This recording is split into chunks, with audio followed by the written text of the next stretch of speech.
Hey, you. Yes, you. Are you a good person? You probably think you are, but you're about to spend 2 hours watching strangers at their absolute worst and enjoy every second of it. Don't worry, it says the same thing about me. You see, over the years, I've built up an archive of hundreds if not thousands of videos that I genuinely tried to forget. This series is me going back through all of them. If you've been here since the beginning, you might recognize a few, and if you're new, you have no idea what you're in for. 100 Clips, Volume 1. Oh wow, you're united. Wow, a black person and a white person united. But you don't give a f about her. You stupid. In Alaska, I want to know that Raja Don is okay. My daughter, Raja Don I need to know that she's okay.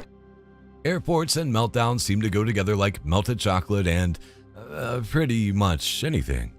This woman is distraught at first, but quickly harnesses her inner demon voice to berate security guards while simultaneously appealing to an audience that doesn't seem to be there. Where am I? They've got me lost at airports. You don't know. I don't. You're gonna help me? You're gonna help me? Then she makes the mistake of getting physical with one of the officers, which ends exactly as you think it would. Too bad there isn't more of this video, but we hope that her daughter is okay, assuming she even exists. Hello. What's wrong with you now? Why now? Hey, you don't do now. You don't do. I can't work. I'm recording you. Stop it. I'm recording you. Stop it. Why are you doing this now? Stop it. Why are you doing this now?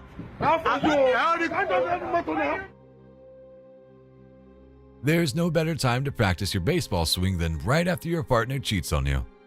Just take a look at this woman who channeled her fury into a baseball bat, which then transferred to the windshield of her ex-boyfriend's car.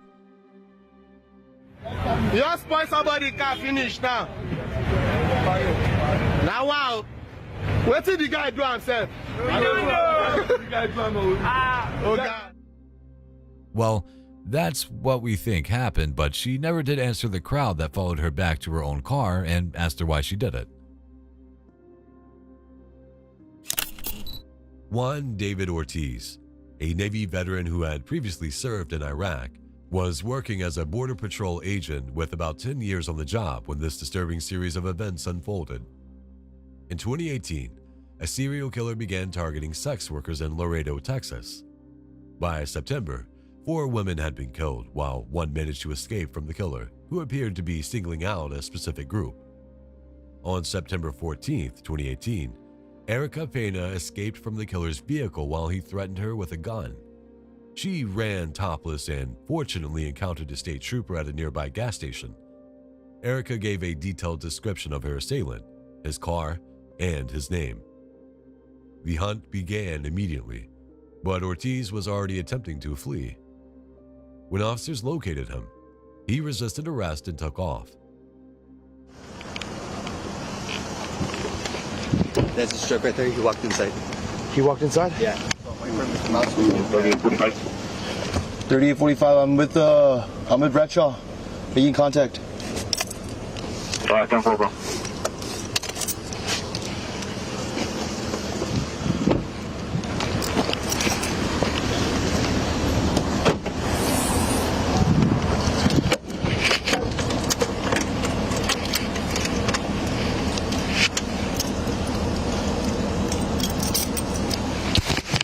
What is it? Put your hands up! Turn around! Turn around! Turn around! Turn around! Stop right there! Stop! Stop! Stop! Stop! Stop! Is this your truck? Is this your truck? Okay. All right. Turn around. Turn around. Get on your knees! Turn around. I'll explain to you right now. Turn around. Okay, I'm gonna explain to you. Okay, Bradshaw, I'm gonna do the talking. Go ahead. All right, sir, we got a positive ID with some. This truck right here is matching with the potential with the murders that's been happening within the past 2 weeks. We want to do an interview. We want to do some questioning. We just need for you to cooperate with us, okay? All right, fine. Make my way. Just turn around and make my way this way, okay? Turn around. While an officer ordered the vehicle's occupant to turn around and submit, he explained that they only intended to ask some questions. Just turn around. Turn around. Please. Turn around. Hey, hey, hey, hey, hey, hey,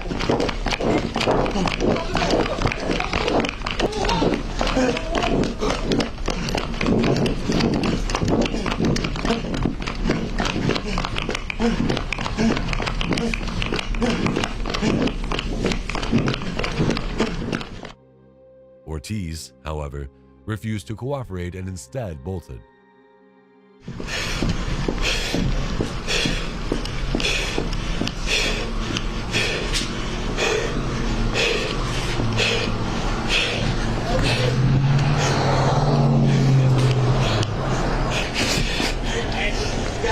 He's in here, bro. He's in here. We don't know. That's where we lost him when he did the corner. He cut in, so he's gonna be on this right here, on this section right here.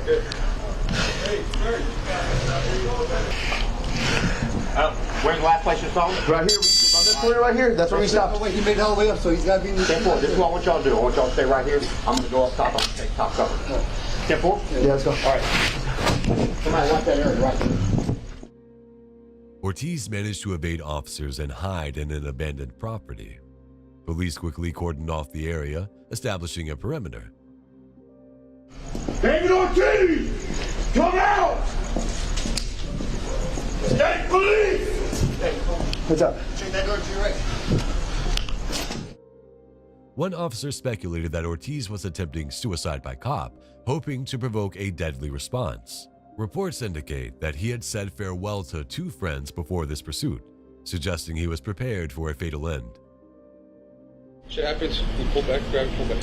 All right, and we reassess and pull those over. We already have one up there as well. Yeah, you have one up there? Yeah, I got one up on top watching down. Okay, we'll go meet up with the friend. Soon, SWAT, county police, Texas Rangers, and state troopers flooded the scene, with Ortiz hiding inside, waiting for any chance to escape.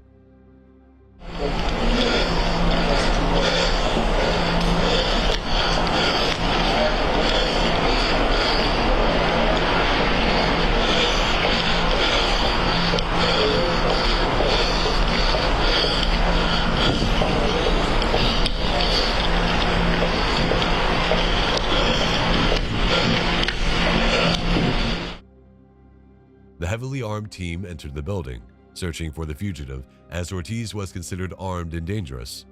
However, he managed to evade capture within the building. He was ultimately apprehended and taken to court. Despite a taped confession, Ortiz pleaded not guilty to capital murder and other charges. He was found guilty and sentenced to life without parole.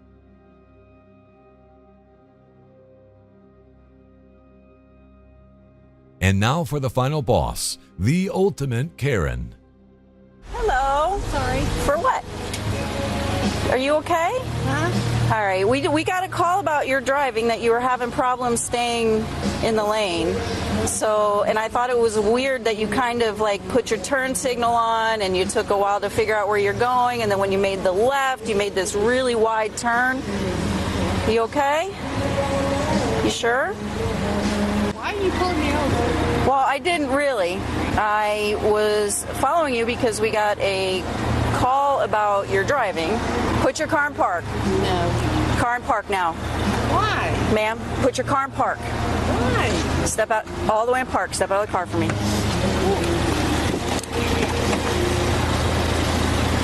Because you were about to take off on me and you are now lawfully detained. So please step out of the vehicle. What's that? Are you kidding me? I'm not kidding you. Ma'am, please step out. No. No?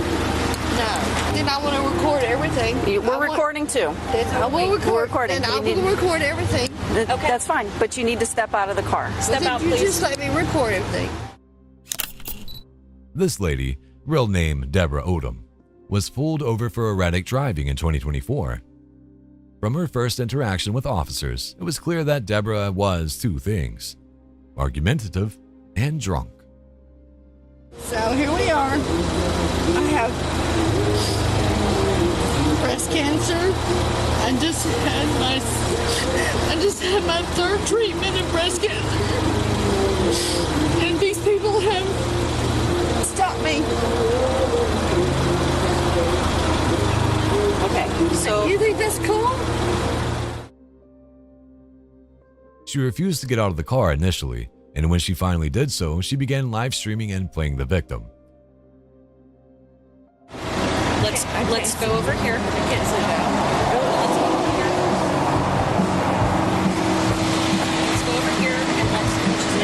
oh, she's gonna take off. Do me a favor, turn. I want to just record it. I just want to record. Okay, well, we're getting to Turn the your point. car off. And listen, we're gonna have to take this away from you. So, are we refusing to do the rest of these exercises? No, of course Then let's not. finish Of them. course not. Then let's I finish love them. you guys. Like, I don't want anything. I don't want to be in this position either, okay? I don't. I also And I want know. to, like, Please put the phone down. I want to record all you guys. We're recording And too. she acts like she don't want to be. Like, she got my. I know you did not. Listen, all right, we're done. You got here. my license? Yes. Oh, here we go. Nope. Because this is not going to end well for you. Are you kidding me? No, we are not kidding you. Give me my phone. Can you let them know what? Give me my phone. She then tries to talk her way out of completing Phil's sobriety test and attempts to snatch her license back from an officer. This lands her in handcuffs, and from there, things go from 1 to 100. Is there anything other than your phone that you want You're to hurting go with me! you? You're hurting me! You're hurting me! You're hurting me! You're hurting me! You're hurting me! You're hurting me! You're hurting me! Under statute 1314, I'm allowed 14 minutes. Then I'm allowed that I'm allowed to be picked up. Where's my where am I? 13.4. Where am I? Where am I?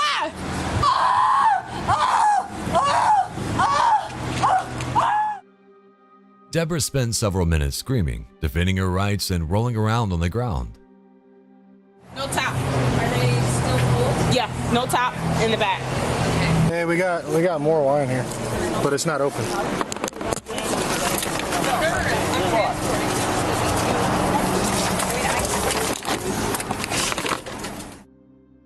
When more deputies arrive, they find 4 bottles of wine in her car, 2.5 which have already been drunk.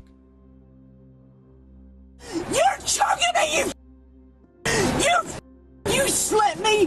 You know what you slipped me. You know what you did. You know what you did. She said, "Can you?" Do we have to do? I don't think we need to risk it. And we can ask her. Meanwhile, Deborah is still screaming and throwing a tantrum in the back of a police car, while also, hilariously, pretending someone's choking her. Come on, sit. Thank you. Stop. Stop. No. Stop it. If you bite me, Did you you're gonna just get another charge, okay? Get off of me! Deb? Get off of me! Relax, Deb. Get off of me! Relax. Get off of me! Relax. You're choking! Nobody's You're choking you. choking me! No one's choking you, Deb. Relax. Stop. You're choking me. Relax. Oh wow! You're united. Wow! A black person and a white person united. But you don't give a about her. You stupid. You hate her. You hate her because she's black. You can't stand it. Because she gets everything that you think that you should do. Wait, hold on. I got one more thing. Oh yeah. Hey, Deborah. Yeah. One more thing. Oh yeah. Deborah. Yeah. Deborah. You think, oh, she gets everything. Oh, she shouldn't get everything. She shouldn't because she. If you refuse to take the test, I have sit down. You didn't tell me to sit down. She's eventually transported to the station where she attempts to bite a deputy, continues her tantrum, reveals that she's a racist, and for a while forgets how to speak English. We have to take the jewelry off. It's not gonna happen. Listen, we don't want to use force. We need to put it in the chair and take everything. Right there. Stop! Stop hurting me!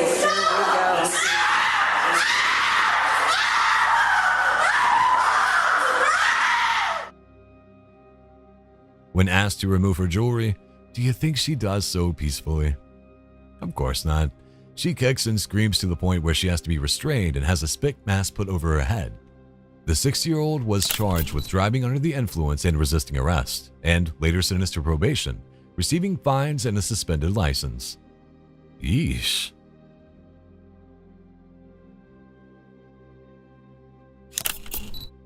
Perez Reed, a suspected serial killer, was taken into custody with a semi-automatic pistol linked to the multiple killings between St. Louis and Kansas City. Over a short period, 6 shootings occurred with the same firearm, leaving 4 victims dead. Surveillance footage captured Reed entering an apartment building with one of his victims, who was later found dead within a week. In the same building, Reed had previously been recorded entering the premises on a different occasion. Despite attempting to mask his identity with a face covering, his distinct forehead tattoo ultimately helped identify him as the suspect. This evidence, combined with the firearm and his movements, linked him to the gruesome string of murders. Who doesn't like to watch the occasional racist Karen getting her comeuppance? The video shows a drunk woman standing by the gate of a community confronting a black man who is trying to enter. I live here. What? I live here, man. Who are you? I don't need to tell you who I am. No, who are you? Man. I'm on the board. I don't care. I don't care. You drive up here like a bat out of hell. You drive in, you drive out. Get in whatever you. So ridiculous. We have dogs, we have people, and you don't even care. So disrespectful. Have a good evening. Why don't you be white, won't you? The man, who happens to be a successful music producer, informs the woman that he lives there. She then begins cursing at the man before making a nasty racist comment. The man later recorded a video explaining his side of the situation. Home and driving to my neighborhood, the street to get into my neighborhood is very, very dark. And so I saw somebody kind of like jumping up and down and waving their hands as I was driving down the street. It's I drive pretty slow. So I was like, why are they doing that? Like, why are they waving their hands so hard? So anyway, I went into my community, but I thought, man, Isaac, somebody could be having a medical emergency. Something could be wrong. If that was you, you would want somebody to go check on you. So I left my community. As soon as I got out of the community, I was approached by this woman just yelling profanity at me. And so that's why I said, let me go home. Turn right back into my community. And I said, let me put my camera out because I just want to make sure that I'm safe and record any exchange that I have with this person because I don't know if they live there or not. They were not inside my community. So I just proceeded to record the conversation and then go home after that. It's a good thing he caught it all on camera since she's quote, unquote, on the board. As you can see, there are lots of ways to have disturbing encounters. Luckily, not all of them end in bloodshed.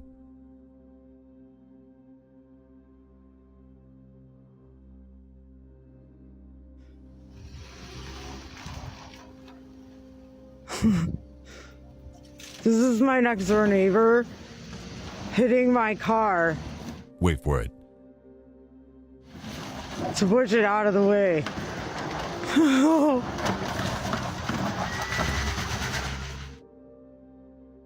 This neighbor doesn't just want to get close. They let the intrusive thoughts win and push the car down the street until it's completely out of the way.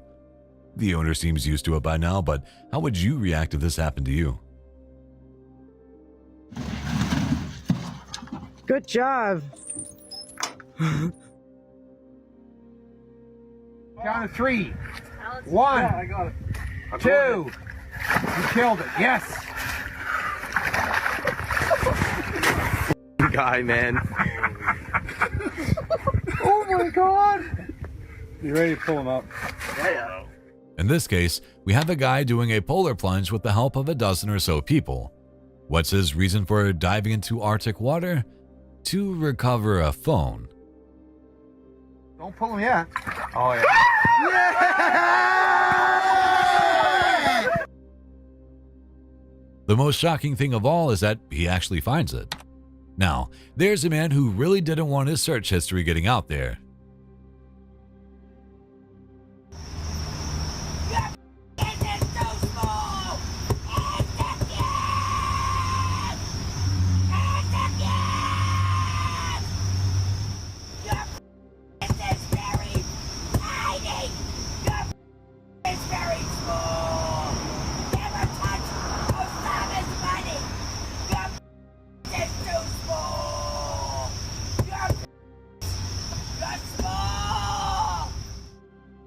This woman is sitting in a parking lot, screaming repeatedly at the poor guy that he simply doesn't have the equipment to please her. It's too small! You're too small! This is still too small! You're small! It's a truly insane video, but it's almost impossible not to watch. Well, that's one way to break up with someone, I guess. In Auckland, New Zealand, a woman took her phone to Mobile Planet for repairs, but upon receiving her phone back, was shocked to learn that someone had tried to airdrop her private photos. You see the photos or anything? He just said, I will just open the photo and just swipe it up. I pass it the phone to her, and it's like that. I'm not sure about this. The woman confronted the staff when she noticed a failed airdrop notification attached to a nude photo she had sent her ex-boyfriend years previously. This means that whoever attempted the airdrop had intentionally scrolled through her photo album and tried to get a copy of the nude pic for themselves. The store manager concedes that his colleague had entered the album, but claims he was just testing the camera. Either way, as the friend filming points out, this is a gross invasion of the woman's privacy. Who's going to tell me the truth?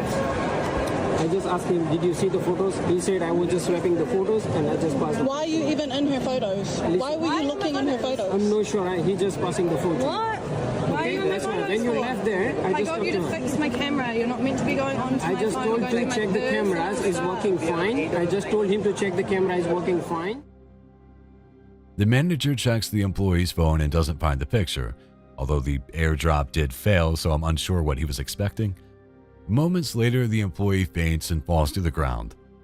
The friend says they were directed to a customer service to lodge a complaint and warned anyone watching not to get their phone fixed at this particular store.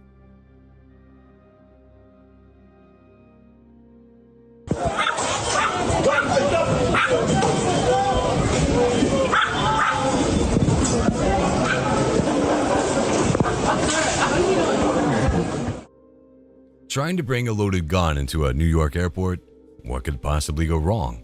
Apparently, a Queens man stuffed a 9mm handgun in his backpack and attempted to bring it into the airport. Of course, the X-ray machine immediately picked up on the weapon, resulting in it being flagged for extra analysis. The man, however, decided the best thing to do would be to try and grab his bag and make a run for it. All I know is you ain't getting nowhere, boy.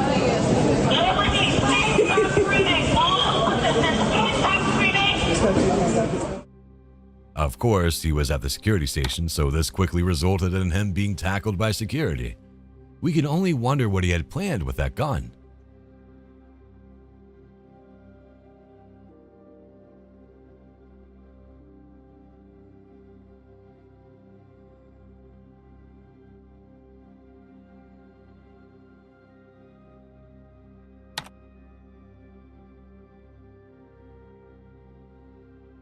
This couple appeared to be having a great time dancing together.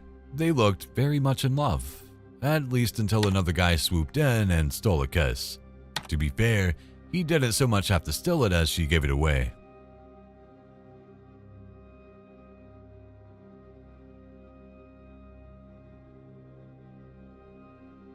Thankfully, someone was watching out for the oblivious boyfriend and stepped in to tell him that his girlfriend probably wasn't worth hanging on to for much longer.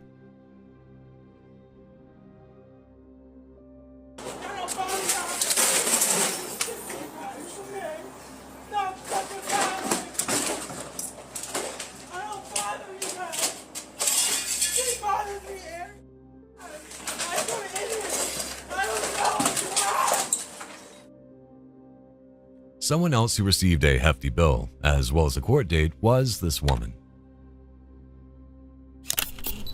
LaShonda Angeline Johnson, age 31, was charged with first-degree damage, misdemeanor stealing, and first-degree trespassing after ransacking a convenience store in Columbia, Missouri.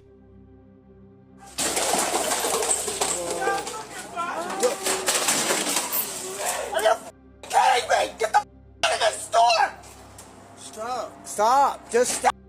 Just stop! Just stop! Just stop! Just stop!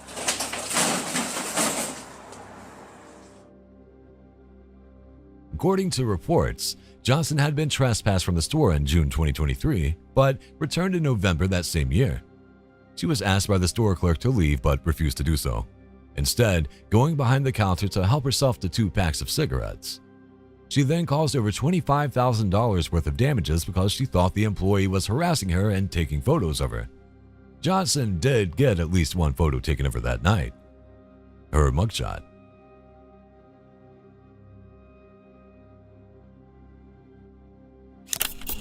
Willie Suarez Maceo, a once successful real estate agent, was charged with 2 first-degree murders, officially earning the title of serial killer.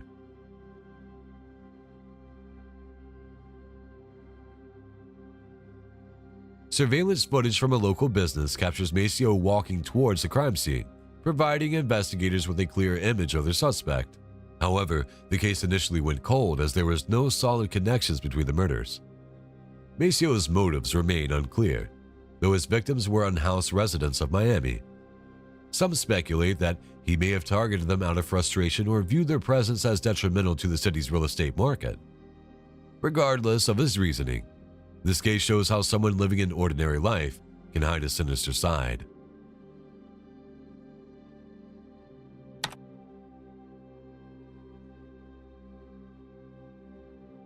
Il a failli se niquer, mais je crois qu'il va se niquer le skin.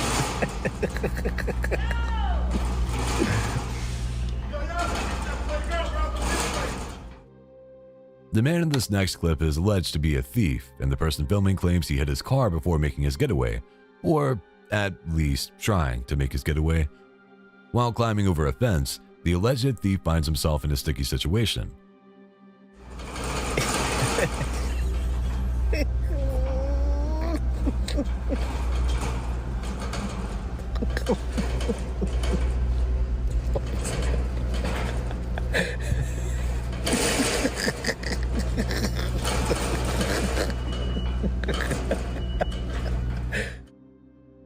It's not Justice he needs to worry about escaping, it's his pants. Some say he's still hanging there to this day.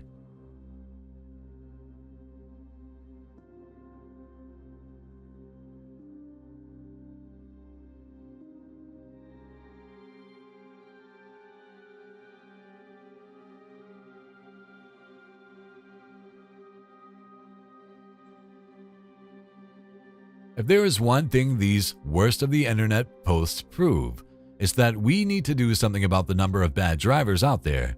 Here's one more contender for their worst driver of the year.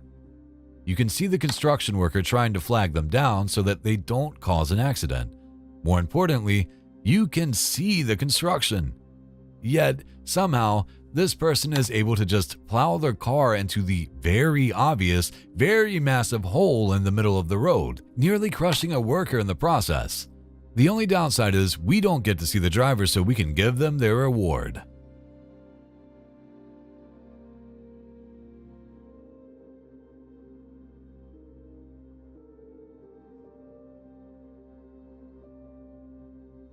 Here's another stoic showing off his ability to remain completely calm in the face of what seems to be relentless emotional torment. His girlfriend is basically losing her mind on him, and without the sound, you can tell that she is extremely angry. The guy, however, just goes about his business, reading the menu for a restaurant that they're at. This infuriates her more, causing her to throw water in his face. The best part, a few minutes later, the two of them are eating, happy and kissing. I guess she was just hangry.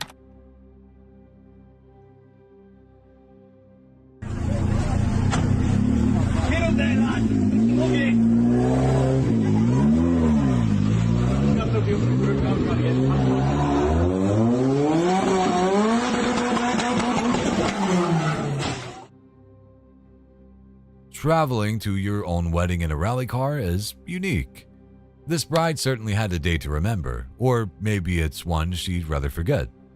She only managed to make it a few meters before her chauffeur crashed into a road sign.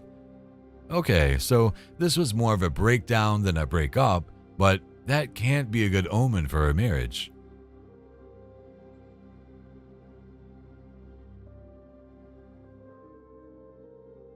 In this chilling clip, Stephen Port, known as the Grinder Killer, is captured on CCTV traveling to meet his fourth victim, Jack Taylor.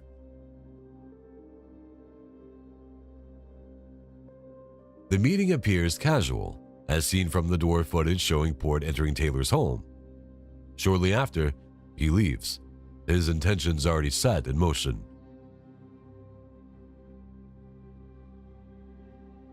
Between 2014 and 2015, Port used fatal doses of GHB to murder his victims, disposing of their bodies near his flat. Despite mounting evidence, police initially failed to connect the deaths, allowing Port's spree to continue longer than it should have. Ignored warnings from family and friends only exacerbated the oversight. Fortunately, the doorbell camera eventually captured the man responsible, bringing his horrifying crimes to light after the fourth murder.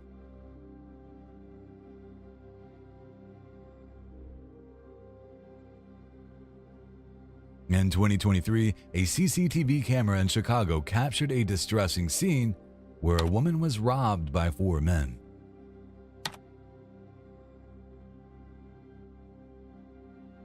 The footage shows the woman walking down the street with a suitcase when suddenly a car pulls up next to her. Seconds later, an armed and hooded man, followed by others, steps out of the car and approaches her with a gun. Despite the terrifying situation, the woman remains remarkably calm.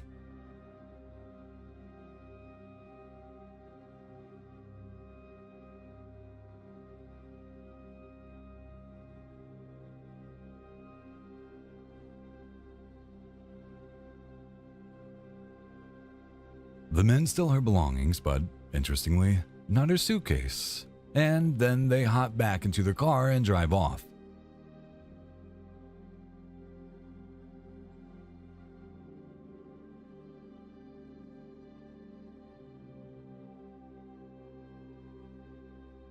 Just thinking about the fear this poor woman must have felt really makes me angry at the thieves.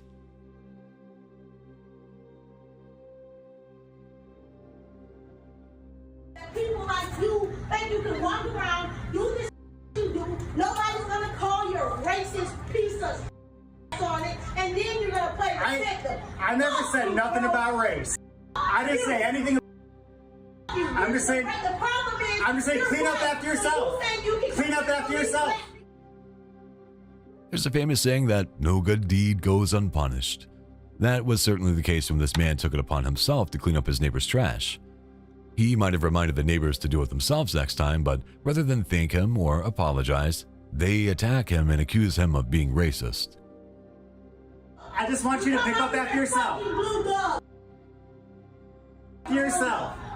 Take care of your family, pick up after yourself. That's all I want. That's all I want is for you to pick up after you and your family. That's it. That's it. Just pick up. Pick it. Our dog doesn't poop out here. It doesn't. Just pick up after yourself and your family. Do you hear the Trump supporter dumbass? We don't even like Trump. You're assuming. You're assuming. Hey, look how you're talking in front of your kids. Do you look how you're talking in front of your kids? You have children here. You're talking like that in front of your children. The lady shouting from above also uses a lot of foul language, and the gentleman reminds her to be respectful in front of her kids. She says she's teaching them to stand up to people like him. And we wonder why some kids grow up being disrespectful.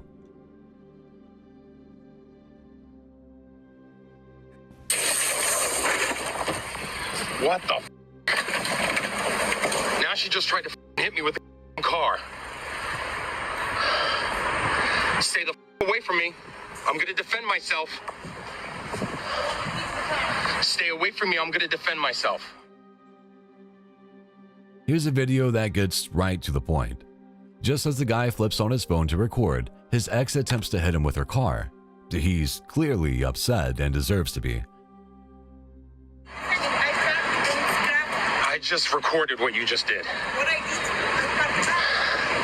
Not according to this. Get away from me. And you didn't just gravel. You just tried to hit me with the vehicle. You just tried to hurt me. No, I did not. Yeah, you did. Get away from me. Please get away from me. Get away from me. I'm gonna call the cops. Get the away from me. Get away from me now. You're acting like a crazy person. I'm not acting like a crazy person. Are you on drugs? Violetta, I can't do this anymore. I don't care what you have to do. I parked right here. You can see the thing. You just backed up. I have it on video. I parked right here. Okay. Strangely enough, she attempts to claim that she just slid on the gravel.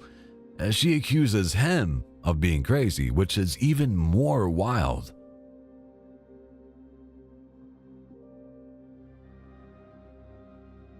In 2023, a Walmart employee filmed themselves being fired from their job.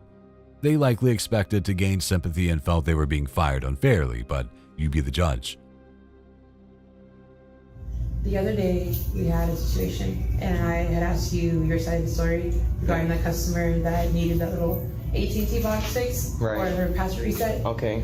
That being said, when I had asked you your side of the story, you had flat out refused to help her. In your words was that you told her to Google it, which I understand in the moment you were busy with customers and you couldn't attend to her right away. But the way that you handled it was not the way that you should have handled it. What did I do? You, like I told you when we discussed it, you were being rude to the customer, as she told me. And so you're taking her word for it?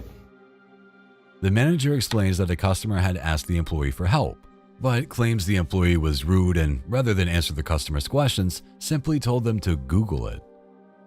So we do a he said, she said now?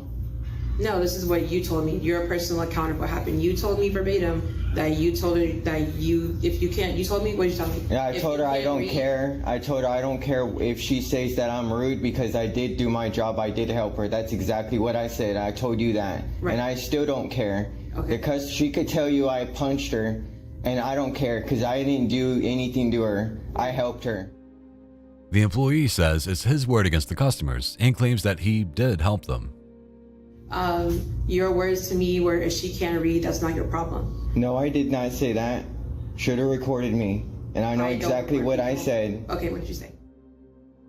However, the manager calls BS and points out his rude attitude while also explaining how he could have helped the customer and been more understanding of their needs. I never asked you to stop your line. When I came to talk to you about it, you had not a single customer in electronics. I asked you then, because she was still waiting, can you come and help her? You flat out refused. Yeah, because she said I was rude, so why would I help somebody that's already upset with me? She wasn't upset, she just needed extra help and you didn't. And why didn't you help her? I did help her. You're the free one. I'm not free, you're free. You can do all these things. Okay, Christian, so we're going to stop it right there. Because number one, you don't know what my job entails, nor do I need to disclose it to you. Number two, that's your area, and we're all responsible for the same thing, taking care of our customers. And so based on the situation and the outcome of it, and the fact that we've had numerous encounters like this before, I am letting you go. Okay. So you are free to take it up with another coach or store manager if you so desire, but as of today, I am terminating you. We also learned that it's not the first time the employee and manager have clashed heads, with this latest incident being the last straw that broke the camel's back, resulting in him being fired. The employee didn't gain much sympathy online after posting the video, but what do you think? Alrighty, thanks for doing me a favor.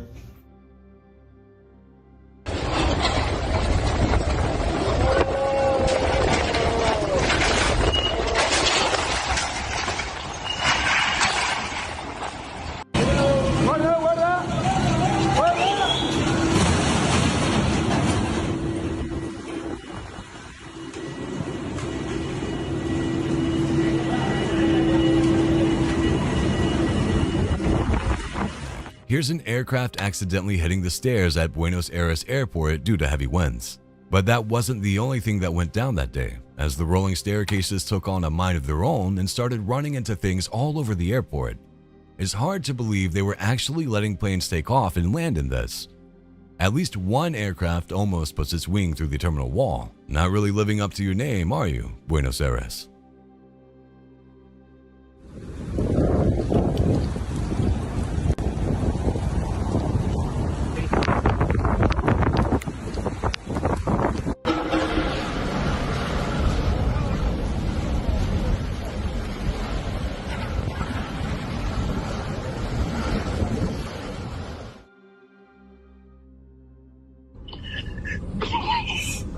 Hey, where you at right now, though?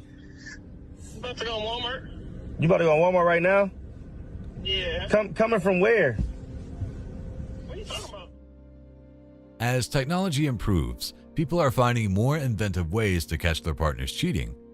This dude bought a drone and got a bird's eye view of his girlfriend's infidelity. There was no talking yourself out of this one. Real quick, look up. You see me? You see me? Wave to the camera. Wave to the camera. Where would you get a drone from? It don't matter where I got it from. Where's the kid at? Tell who kid is that? Why are you following me? I don't know who that kid is. Bro, so you gonna lead a kid? I don't know whose kid that is. You gonna lead a kid?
Bindal made the 999 call himself, starting his confession right away. Basically, I need the police and the ambulance and that because I've killed 4 people. Okay, just hold the line. Alright, come to me. Mate, have you got anything on you that you shouldn't have? No, there's no weapons or nothing. Right. Right, do you just want to undo your coat? Have you armed yourself? Yeah. You have? Have you stabbed yourself, mate? I can see blood on your hands. Yeah. Anywhere else? Just my chest, 4 inches in with a bread knife. Can we have a look? Yeah, and one on the stomach. I bled quite. Right, do you want to Can we go down this? No, just stay there. I just don't want to be in front of everyone. Alright, just go on the corner. I'm just walking wounded at the minute. Alright, stand here. Stay here.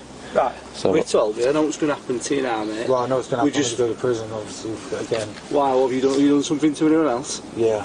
What have you done? I've murdered 4 people. He's been calm and compliant, but he's got some stab wounds to his chest. They're not oozing blood, but he's saying that his family are inside and that he believes he has murdered them. Do you want to go? Are you alright for me to go in? When the police arrive, Bindal appeared cleanly dressed, explaining that he didn't know what had happened and even claimed to have stabbed himself twice with a bread knife. What really happened, you ask? No one knows for sure, as the victims couldn't tell their side.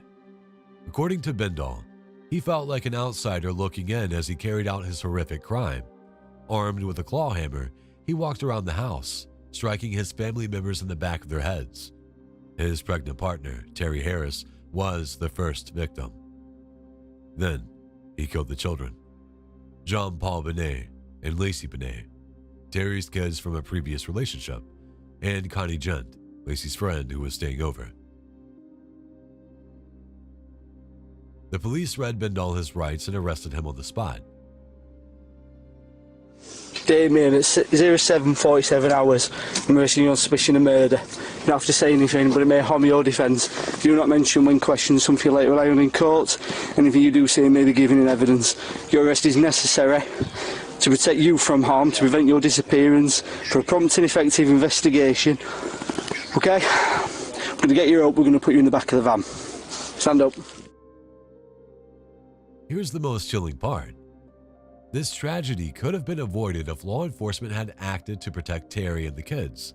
Bindall, a known violent offender with convictions for arson and sexual deviance, had been sentenced to a 2-year suspended sentence and curfew to Terry's home without her consultation. His history of violence should have kept him far from a pregnant woman and her children, not stuck in the same house. Ma'am, what? Ma'am, what? Ma'am, what? Ma'am, what? What do you want a man what me? What do you want a man what me? Are you her husband? Okay, ma'am, what? What? What do you want a man what me? You're embarrassing. You're embarrassing. I don't give a shit because, ma'am, what? You are part of the problem. Thank you for being part of the problem. You do. You're all pieces of... Back at Walmart, this Karen really doesn't like to be called ma'am. It's hard to understand why she's even upset. Isn't the word ma'am a sign of respect? Those poor Walmart employees. What do I need to do to make my foot be hurt without breaking the law? What do I need to do? You tell me. Tell me. This clip of a robbery gone wrong played a critical role in identifying and capturing a killer. Thanks to a quick-thinking Rite Aid cashier who placed a GPS tracker into the bag of stolen money, police were able to track and arrest Keith Gibson. The suspect was linked to 6 murders, including the killing of a Dunkin' Donuts manager caught on video minutes before her death. In the footage, Gibson is seen forcing his way into the store early in the morning, targeting the manager as she opened for business. He stole about $300 from the safe before moving to his next crime. The cashier's quick action helped police apprehend Gibson at a nearby location, finally connecting him to a string of brutal slayings. Without the GPS tracker, the CCTV footage alone might not have been enough to secure his capture.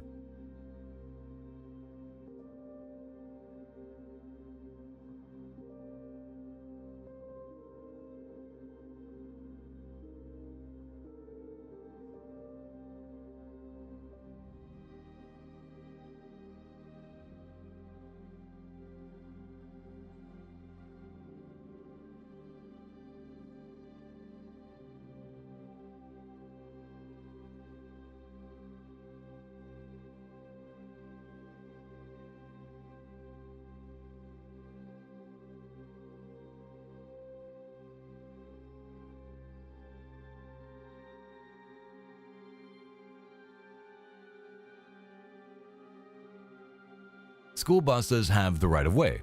Always.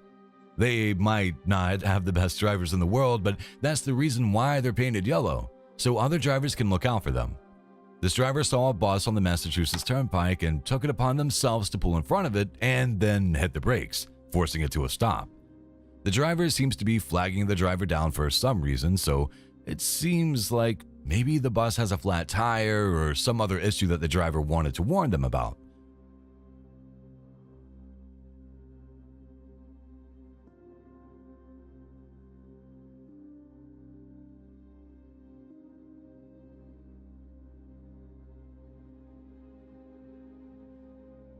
Nope.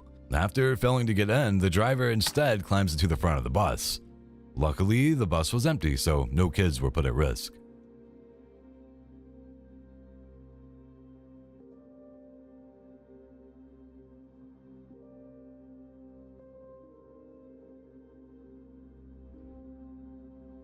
Is this what you do in your country? Is this what you do in your country? Sorry to who? Sorry what? Call the police. I will call the police to come. Sorry. I have videoed you. Sorry. So we have evidence. Sorry. I'm very sorry. Very good. You come and come to shit on him. You think I come and shit? Is this place a toilet? Having the neighbor's dog take a dump on your lawn is one thing, but when it's the actual neighbor doing it, well, that's just. This Chinese immigrant was caught with his pants down in Ghana. He seems apologetic, and in his defense, he may not have realized it was someone's yard. Regardless, he is forced to clean up his own mess and then perform the walk of shame. Carry your own shit. Carry your own shit.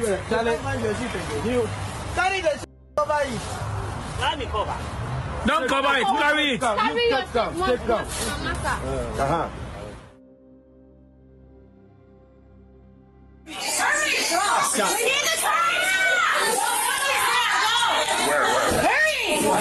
He's the father of the bride. He was the we only don't one want him to come because he's a troublemaker. So, yeah, just ask him what exactly happened.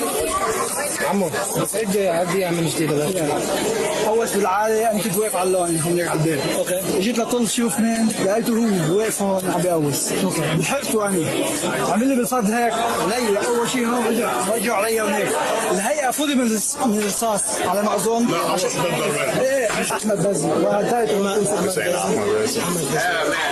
Okay, I'm gonna go tell. So guys, you want to close the wedding, or we can do something? I think that's they want everybody off right now so they can get the evidence and stuff, and then they'll go from there. Yeah. So I mean, the wedding. Weddings are stressful. However, one event in Dearborn, Michigan took things to a whole new level. Apparently, the bride decided to not invite her father, who has a reputation for being troublesome.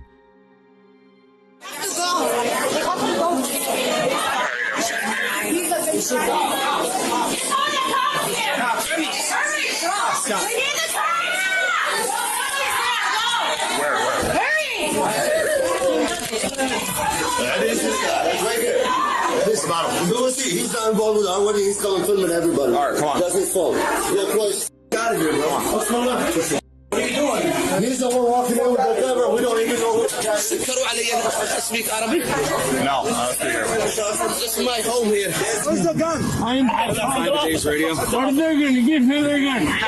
Give me their gun. We have the party in custody, Michigan, and Hartwell, Code Green, in the rear of Bushy's headquarters. The gun's been secured by us. Chaotic footage from multiple officers' body cams shows the aftermath of the father walking into the nuptials and shooting wildly into the ceiling before pointing his gun at the father of the groom. Finally, they track down the 60-year-old suspect, who is promptly arrested despite a variety of protests from the crowd. He's the father of the bride. He was the only we don't one want him to come because he's a troublemaker. And what happened, he came, he stood in the middle of the dance floor, he started shooting in the club ceiling. I want to give him exactly what happened. I know him. I know them. Don't worry. Go ahead. That's it. He's with the police. Go ahead. Everyone's safe. I need to tell them. They want me to give him. I'm down. Though nobody is hurt, lots of people are showing up to the scene under the impression that their loved ones have been shot. Luckily, the police are able to calm the situation down.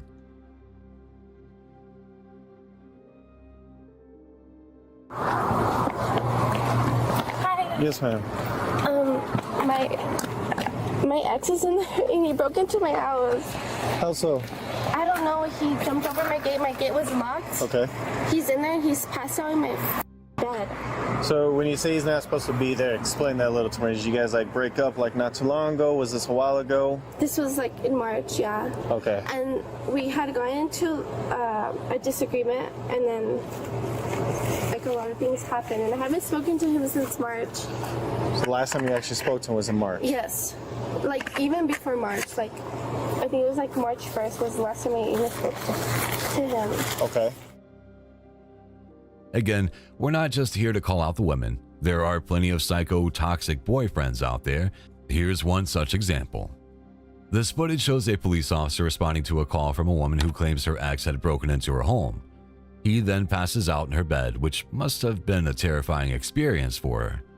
After getting the story, the officer goes inside to confront the guy. Hey, bud, wake up.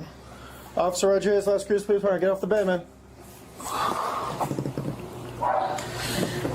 Off the bed. Off the bed. Off the bed. Go ahead and step out here, man. What's in your bag? Take off your bag as well, man. I'm sorry. I'm sleepy, sorry. You're sleepy? Yes, sir. All right. Let me explain the reason I'm here. So we got a call that you broke an entry inside the residence. I'll go ahead and ask you some questions about that, but that's the reason we're here. She says you have no right to be in here. Again, I'll answer the questions, ask you some questions about that, but that's the reason I'm here. So that's the reason you're going to identify yourself, man. So what are you doing in her house? I came over because I was gonna give her dog her dog toys. Okay. I came over and she wasn't here, and me and the dogs were just hanging out. The dog was just licking me or whatever. And so you're kind of just taking care of the dog. How did you get inside? That door was open. I told you the truth the second I told you. Okay. Like the second I saw you, I told you the truth. Okay. So you don't have to be rude to me. And what was the address? What was your address? Your current address on your ID? So how are you gonna get home? I can grab my phone by myself as a grown man and call my best friend and tell him to pick me up. If that's okay with y'all. Is that okay? Well, how about this? Yours is this blue one, correct, in the front? Yes, sir. How about this? This officer's gonna walk with you. I don't need it's not a request. I don't need him to hold my hand to grab my phone. Right now with the trespassing, that's not an arrestable offense itself, so he's going to have a citation and he's going to be issued that itself, so it's in lieu of an arrest. So he is being 100% charged for the trespassing. To his credit, the guy doesn't put up much of a fight. He eventually gets a bit more combative, which the officers don't really appreciate. In the end, he is trespassed and she receives a restraining order. Do you want to hit me? Is that what you want? Like, I don't get it. Like, you're on my.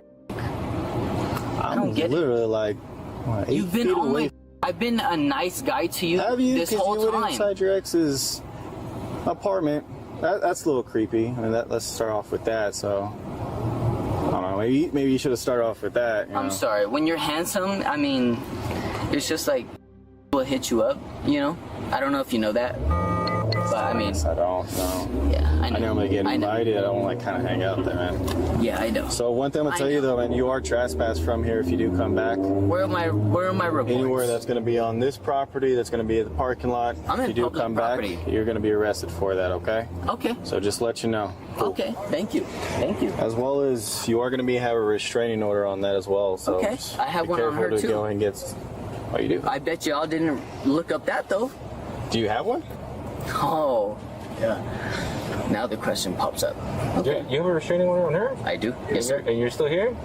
Yes, sir. Why did you know that you could get in trouble, right? You're breaking your own restraining order. It is what it is. You know how it is. Come on, don't play. You're handsome. He's not. As a twist, he confesses at the last second that he actually has a restraining order against her. Still, the guy just cannot take a hint to leave and keeps insulting everyone. Then he gets arrested for harassment. You know what they say about playing stupid games. Okay, turn around. What? Turn around.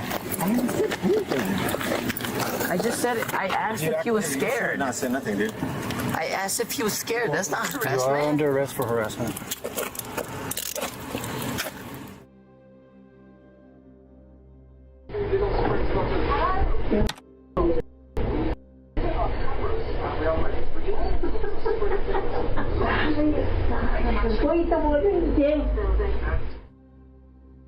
It's sad to see just how many care workers forget their primary purpose. In yet another incident caught on camera, a care worker was seen hitting a 94-year-old woman as she lay in her bed. The family had suspected their grandmother was being ill-treated and caught multiple moments of workers being rough with their relative after setting up a camera in a room.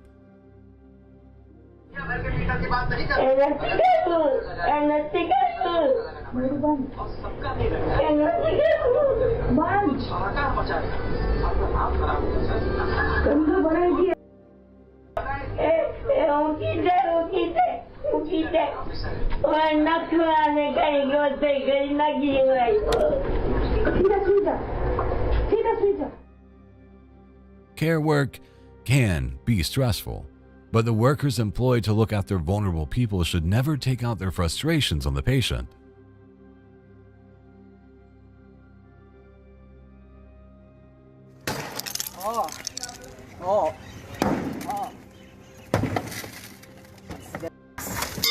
Filma você também? Vou filmar. Vou filmar. Vou filmar. Vou filmar. Foi tudo por esforço. Pra puta andar, não. Pra puta andar, não. Pra puta andar, não. Carro. This woman engaged in some much-needed stress release after finding out she wasn't her husband's one and only. She did her very best to make sure that the car was not going to go anywhere anytime soon, just like their marriage. The twist in the tale here is that this woman actually bought and owned the car. She reportedly said, "It's my car. If I want it, I'll buy another one." Therapy's probably much cheaper, but if she wants to use her car as an expensive stress ball, have at it. Ele compra. Ele compra. Quer carro aqui, ó. Olha o carro dele aqui, ó. O carro que ele falava que era que eu conquistei. Que eu conquistei. Moments before Anwar Teriyaki died, he thought he could outrun his assailants. In moments like this, your life flashes before your eyes, and nothing else matters except trying to survive.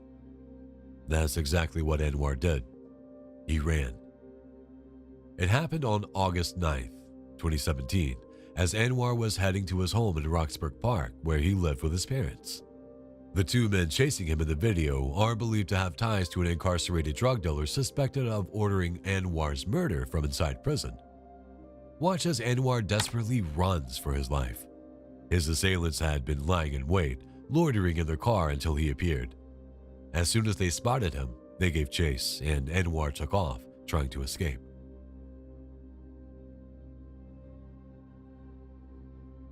You can see the two men running after him, one of them holding the weapon they would use to kill him.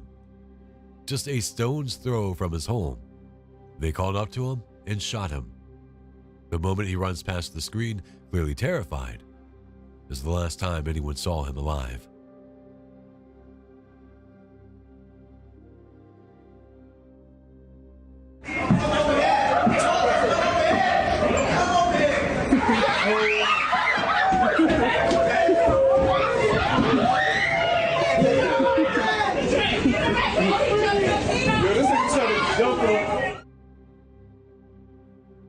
This next public freakout is one of the more understandable ones on the list. I mean, how would you react if there was a rat running around your feet on the subway? Welcome to New York City, where the estimated rat population is around 3 million.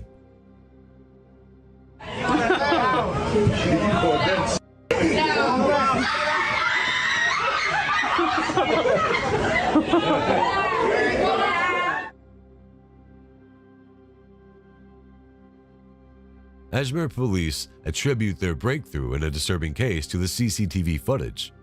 The clip helped identify a man suspected of shipping a dead woman's body through National Mail. Initially, investigators struggled for leads, with the parcel company unable to provide any information. The CCTV cameras, installed after a series of similar cases, captured a grainy image of the suspect. The footage had to be enhanced in an external lab to bypass the low-resolution distortion.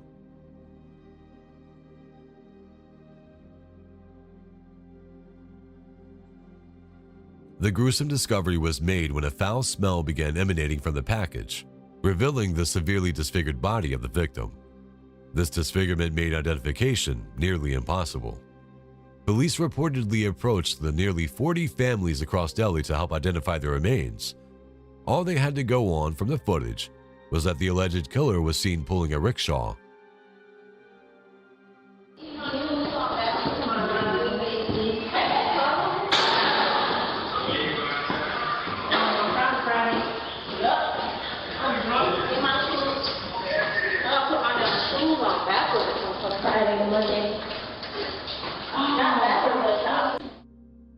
This one might need some explanation. The two people going up the stairs, they invited some supposed friends out for a drink, but the second they had a chance, they started speed walking in front of them. Why? Because they were going to rob her. However, this girl and her friend are no dummies. She even says she's got her tool out, which is sling for gun, in case they try anything. And guess what? They do.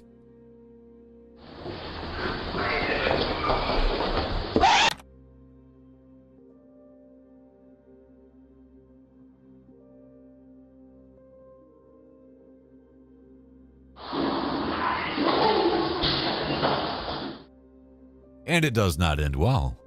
Aside from the self-defense in action, the best part of this video is the random neighbor who thought that opening the door was a good idea after hearing like a dozen gunshots.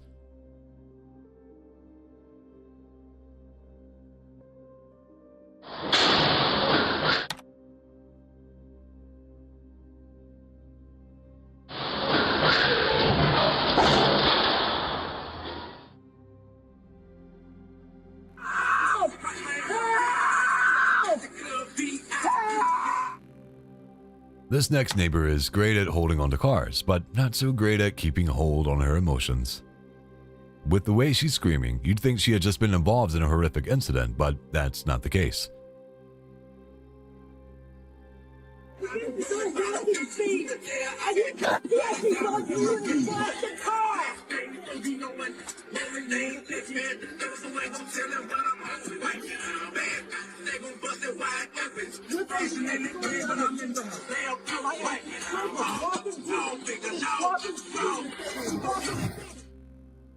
A girl comes sprinting out of her house to see what all the fuss is about, and the screaming woman explains that she's trying to get the driver to slow down to walking speed. Not that he can go anywhere while she's standing there blocking the street.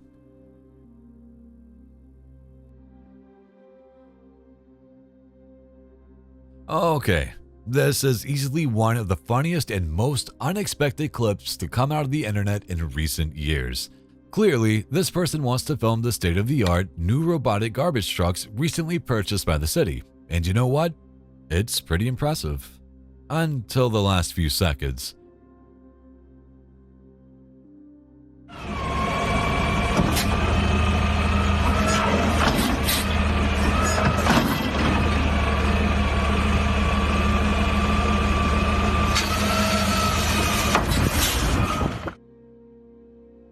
The fact that this video ends like this proves that comedic timing is still alive and that the person filming is a good enough person to stop what they're doing and help.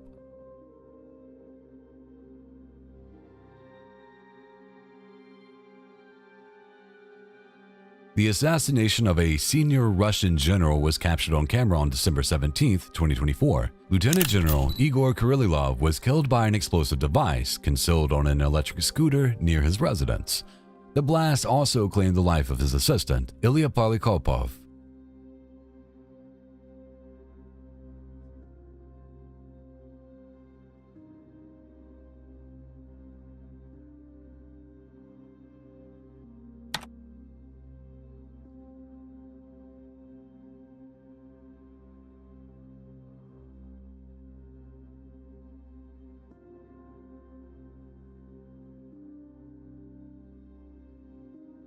Ukraine's security service, SBU, claimed responsibility for the assassination, labeling Kirillov a war criminal and a legitimate target due to his alleged involvement in deploying banned chemical weapons against Ukrainian forces. Russian authorities arrested a 29-year-old Uzbek national, Akhmat Kurbanov, in connection with the attack, and the Federal Security Service, FSB, reported that Kurbanov confessed to being recruited by Ukrainian intelligence, who promised him payment and resettlement in a European Union country in exchange for carrying out the assassination.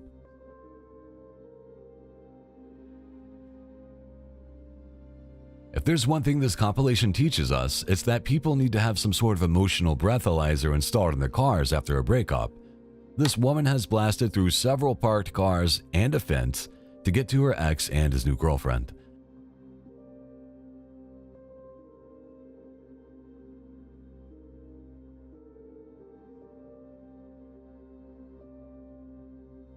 She then attacks the poor guy with a broom, which, while not effective, lets her get close enough for us to see the crazy in her eyes.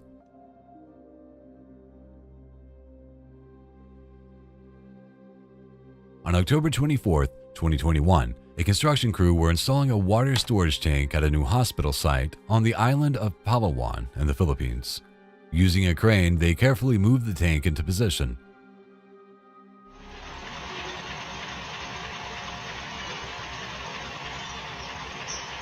Kinakabit po sa taas.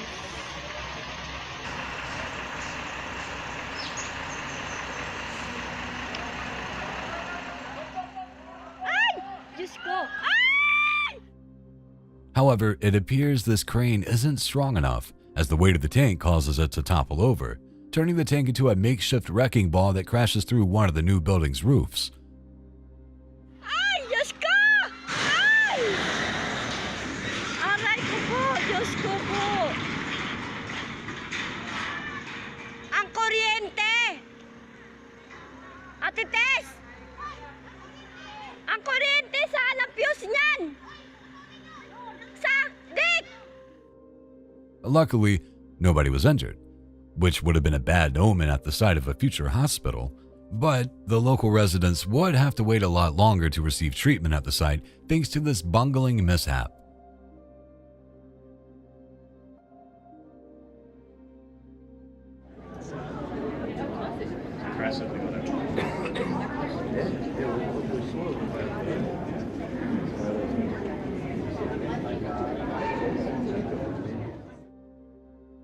It has to feel surreal to watch the news at the place where the news story is happening.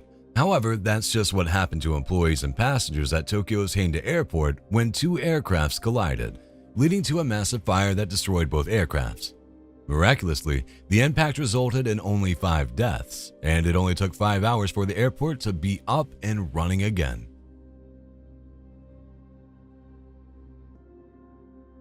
Okay, so right now I'm on my roof, and I swear this girl has been circling our house. So this is my room, and I've been seeing her, here's my finger, I've been seeing her come that way and drive down that way and shit. And now there's a car right there, look, look. That looks like her car. Look, look, look, look, look, it's backing up, watch, watch. Look, look, look. Look, I think that's her. Look, that's her. Look, that's her car. A Honda, a white Honda. Do you ever get the feeling that someone is watching you? It might be your ex. This guy noticed a car circling around his house late at night and suddenly realized that the mysterious vehicle belonged to none other than his former girlfriend. She remained outside for an uncomfortably long time, and her strange behavior made him think that she might be there to harm him. Right there. Look at that. Guarantee it.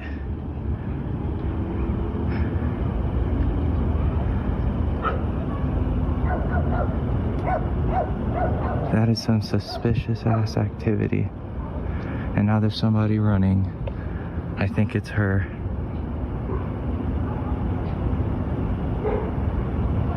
I think it's her. There's somebody here, look. Tahira's at my house. Look, it's a girl running. And now she's going back in the car. That was Tahira. Look, and now they're driving off. At one point, he even sees her get out of the car and start running towards the house before retreating into the darkness. I have 2 words of advice for this guy. Restraining order.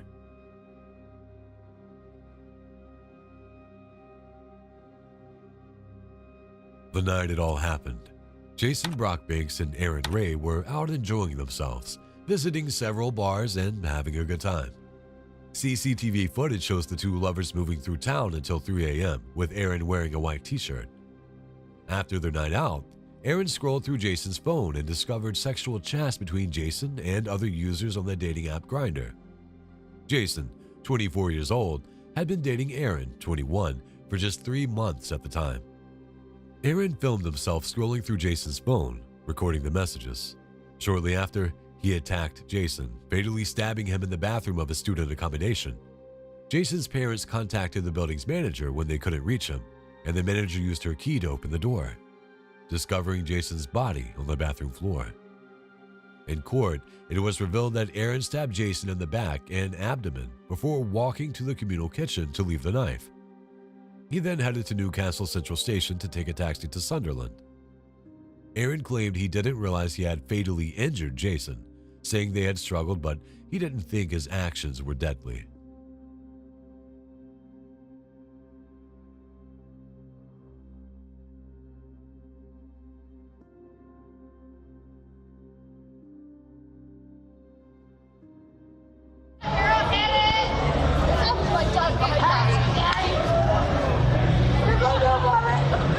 What are you gonna do about it?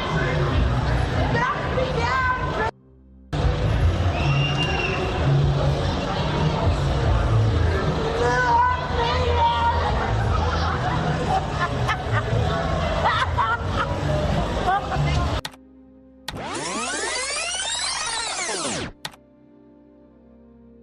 St. Patrick's Day is a guarantee for crazy drunken antics. In Cork, Ireland, this woman had clearly had a few drinks and decided to let loose by playing in traffic. After pretending to be a car hood ornament, she treats one driver to a not-so-sexy show. That's my friend. You put that on YouTube, my I'm putting it on Reddit.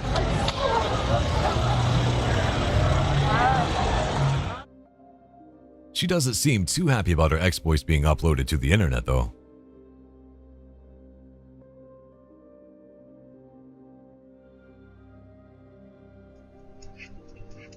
Told you they'd eat.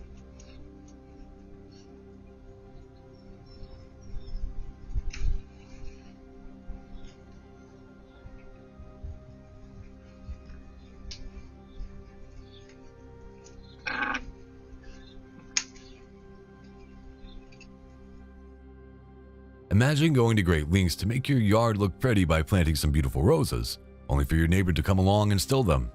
This homeowner caught their neighbor brazenly strolling onto their property and snipping not 1 or 2 roses, but almost the entire lot, all with a smile on her face. Đi con này. Đi. Đi con này. Đi. I hope she sent them back in a nice bouquet with an apology note, but I suspect not.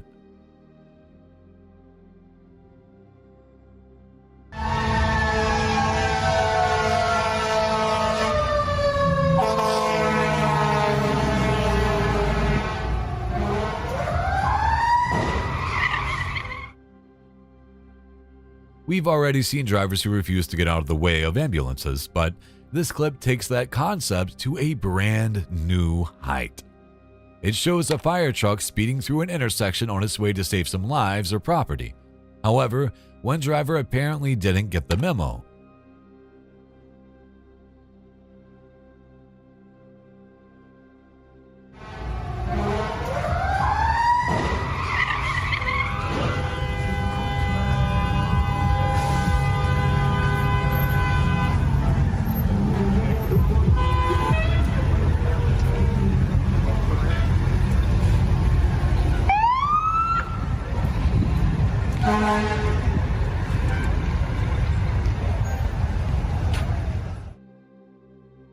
Just as the fire truck enters the intersection, a car plows into it, resulting in a nasty accident. While the car did have a green light, the driver should have shown a lot more awareness. Hey, at least the fire department was already there.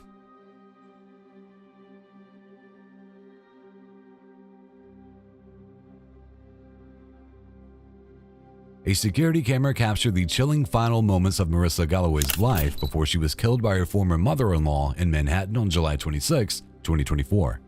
The 45-year-old special education teacher and mother of two was fatally shot by 65-year-old Kathleen Lay, who then took her own life. According to reports, the terrible incident occurred during a custody exchange involving Galloway's 4-year-old daughter. Leah, a terminally ill former probation officer from Chicago, allegedly orchestrated the act to ensure her son, Zachariah Reed, gained full custody of the child. Galloway can be seen parking her child's stroller into the back of her car while the former mother-in-law stands to the side with her right hand covered by a Target shopping bag. Concealed beneath the bag was a gun she used to shoot Galloway before killing herself. In the wake of this tragedy, Marissa Galloway's family set up a GoFundMe campaign to support her young daughters, aiming to raise funds for their future expenses and to honor her legacy.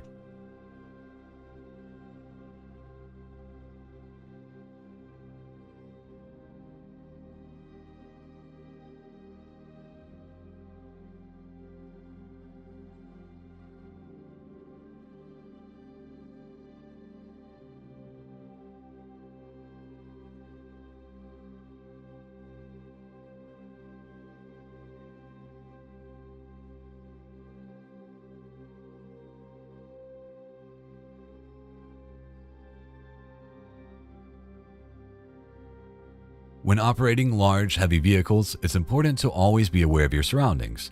A driver in Russia was towing a huge truck over a railroad crossing but failed to avoid the electric power lines.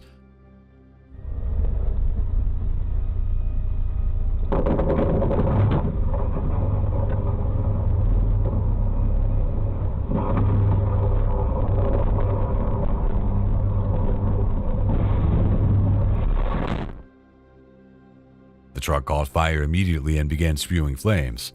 One of the massive tires then exploded, sending a shockwave and a plume of black smoke off to the side.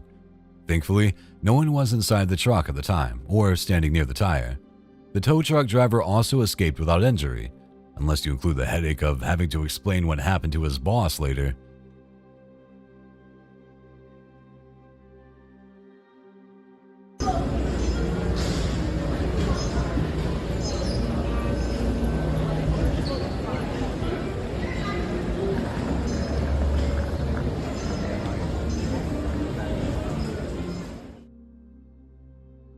Atlanta's heart-filled Jackson Airport is the busiest in America, and when the CrowdStrike software went down, it disrupted operations both in front of and behind the scenes. All of this luggage is supposed to go somewhere, but with the systems down, airport employees can't figure out where to send it or who it belongs to. Good luck looking for your suitcase in that.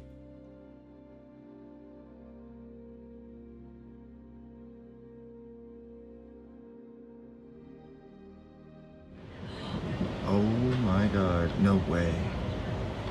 She's like not letting him leave.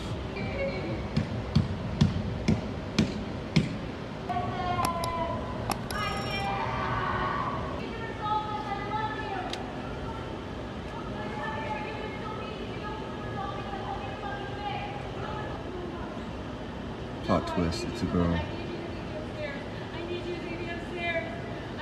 They do live here. Confessing your love to an ex while hanging onto the hood of their car really isn't the romantic gesture this next girl might have thought it was. Update. She is arrested. In the end, it only served to make her look crazy and landed her a visit to the local police station.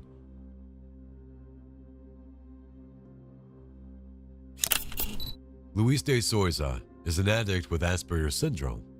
Alongside his deep love for cannabis, he has a strong fascination with weapons. During the COVID-19 lockdown, he bought an antique revolver online and manufactured his own bullets at home. On September 24th, 2020, while walking the streets of South London, the police stopped him and found his two favorite things in his bag: cannabis and bullets. You can see de Souza at the moment the police stopped him, with the bag in his possession. After being questioned, the bag was searched, revealing its dangerous contents.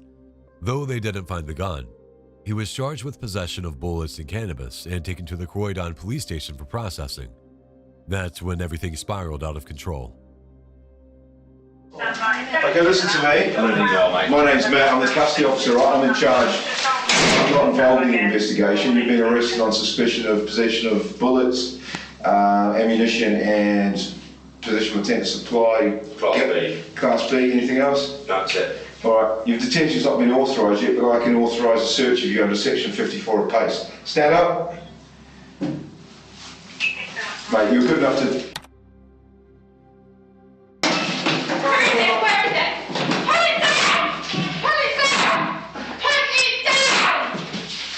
Matt, you alright? I want to take them!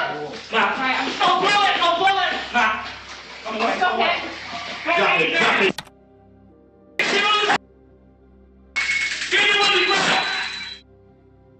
While in police custody, De Zorza pulled the revolver he had hidden under his coat and shot Sergeant Matt Ratana. In the footage, Sergeant Ratana is seen explaining to De Zorza why he is under arrest. Moments later, as Ratana instructs him to stand, De Zorza suddenly produces a gun and fires.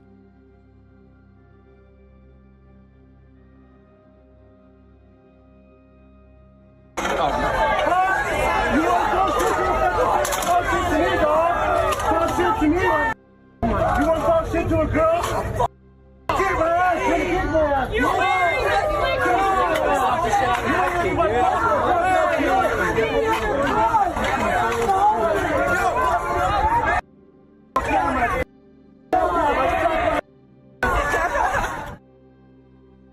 This couple seems to take offense at people riding around on Razor scooters. The man appears to be sticking up for his girlfriend, but we don't know how this argument started. All we do know is that the couple is angry and they keep inviting the crowd to suck their genitalia.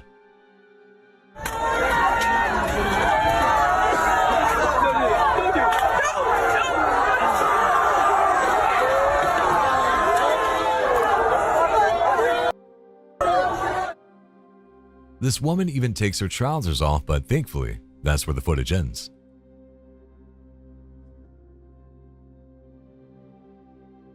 Small neighborhoods are often quiet, but Seminole Heights area in Tampa is anything but when Howell Emmanuel Donaldson III was linked to a string of violent murders.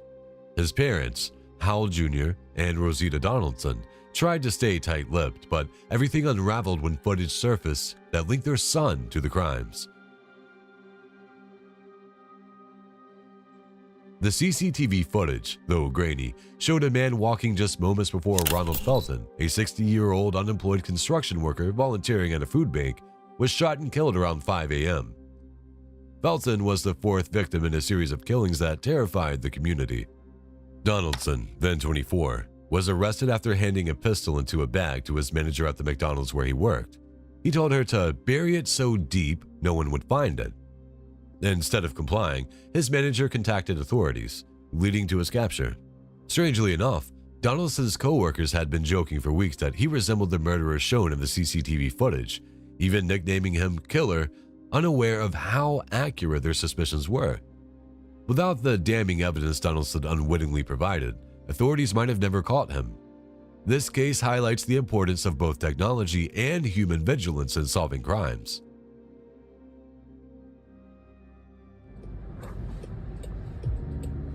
Get out of the way! Move! Oh my god, get out of the way! I have to go! Please stop! You're holding traffic! Stop! No! Go! This video is actually the best argument I've seen against driverless taxis. It shows two men harassing a woman, trying to get her number while she waves them on and begs them to let the car go. But they just can't take the hint. Go! No! Get out! Get out! Move! Stop! Had there been a surely foreign driver in there, he could have at least threatened to run them down.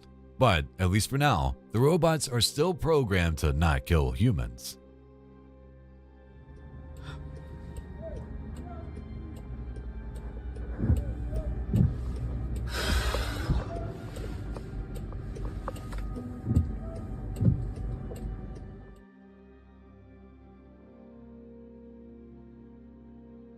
Politics is always a hot topic among neighborhoods, and showing support for a particular party or candidate might earn you a knock at the door.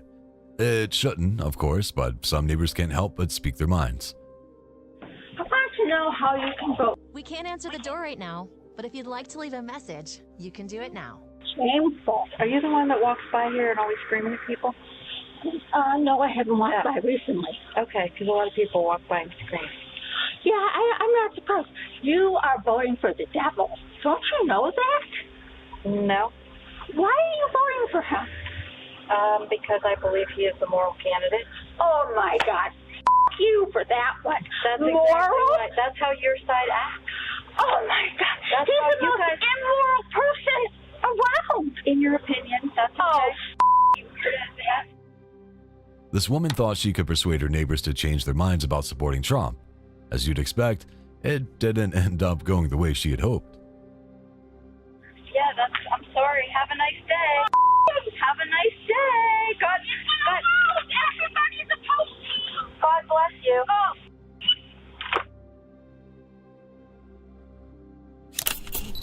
Zara Alina, 35, a fresh law graduate working at the Royal Courts of Justice, was finally hitting her stride in life. Friends described her as the happiest she had ever been.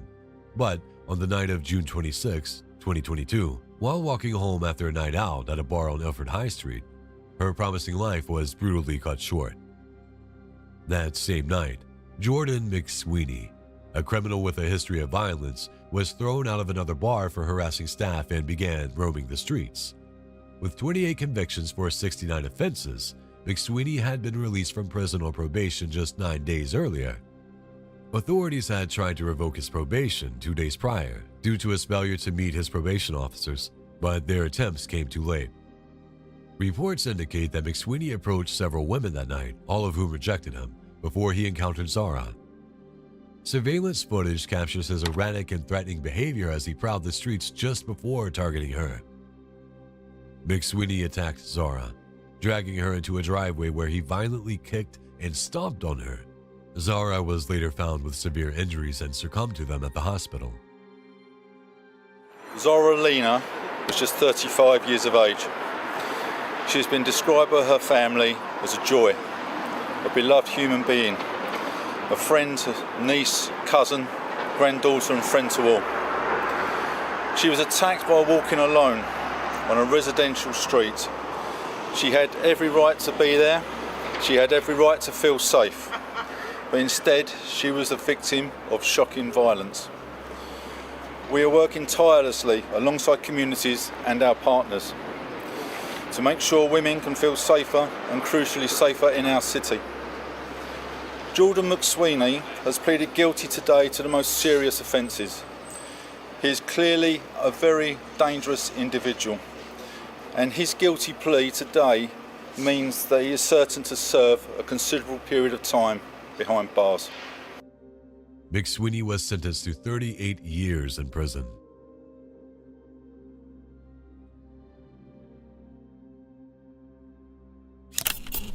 In the summer of 2021, 29-year-old Joshua McLemore died from dehydration and malnutrition while at jail in Indiana.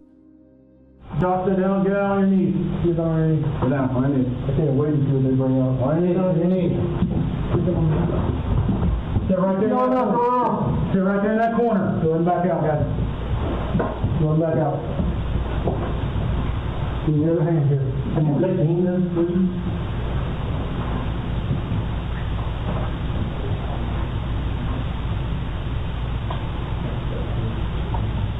Stay right here in the corner. Go ahead, guys.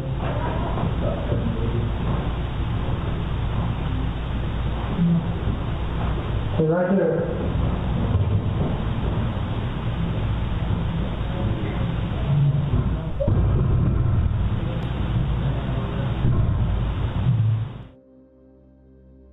The shocking security footage shows how he was left naked in solitary confinement for 3 weeks without medical care.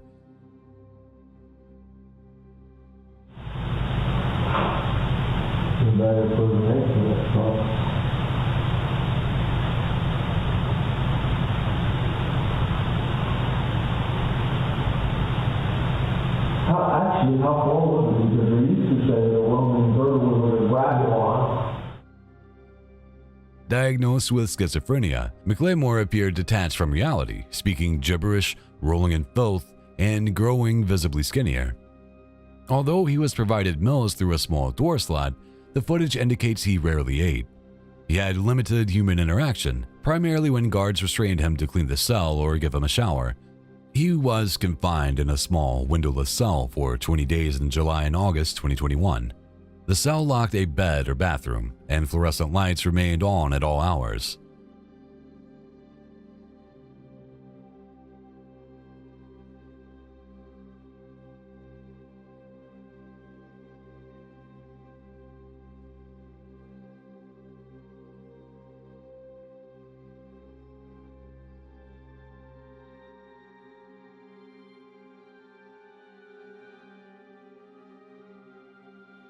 During his detention, McLemore lost 45 pounds and never received care from a doctor or mental health professional, according to a lawsuit that has since been filed by Joshua's family against Jackson County.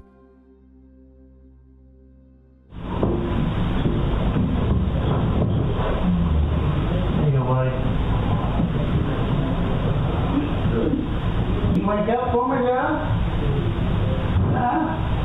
Oh, you wake up a little bit?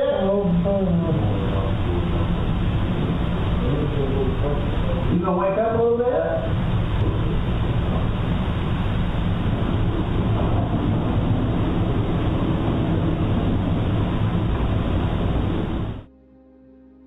The lawsuit also accuses the local sheriff, jail commander, and medical staff of causing McLemore's death through deliberate indifference, neglect, and unconstitutional jail conditions while he experienced psychosis.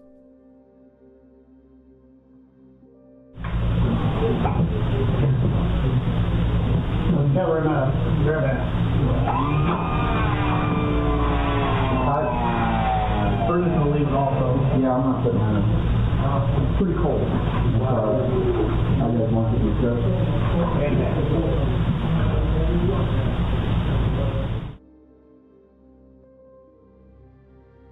Just squeeze it in. No, it does not fit. Yeah. It's in there. It fits. We just saw it fit. So go record it then if it fits. We can record it. Go ahead. Okay, so I need you guys to move out the way. We're trying to get on our flight though, you know what I mean? You're not going on the flight. We're not going on the flight now? No, because you already boarded. It's a security. I already boarded. What? I'm not going to leave my partner. Does that make any logical sense, ma'am? Do you make logical sense? How is that a rebuttal? Go ahead. You don't have. You know how unprofessional you sound right now? Do you make logical sense? That's what you said? Now you need security? Yes, because you're being crazy. A woman working at the check-in desk for Frontliner Airlines was also fired when a passenger filmed her after being rude and unreasonable. The employee claims that the passenger's bag is too large to fit in the carry-on slot, despite clear evidence to the contrary. Following a heated debate, the passenger says he was made to pay $100 for the oversized bag so he and his partner could get on the flight. You think she hurt, you know what I'm saying? I just got off the phone with higher ups. They are now giving me a refund for my entire flight. So that means I got 2 $150 vouchers as compensation from me paying for the bag. You know, the bag that Airport Karen said didn't fit in the bin, as well as the money that I paid for the flight. And they asked me for the name of the woman that gave me such a hard time. So of course I gave them her name. Also say that you weren't gonna lose your job? Well, how'd that turn out? If it isn't the consequences of your actions. All you had to do was apologize for your poor behavior. Instead, you laughed about it and acted like you didn't care. And look where that led us. All jokes aside, I hope you find a new job and you approach that one with more humility. Because the way you treated my girlfriend and I, plus a bunch of other people, was just not okay. After the flight, the clip went viral and he complained to Frontier. Not only was his flight and the baggage fee fully refunded, but he was also notified that the employee would no longer be working with the company or the airport. It's good to know that some people still take customer service seriously.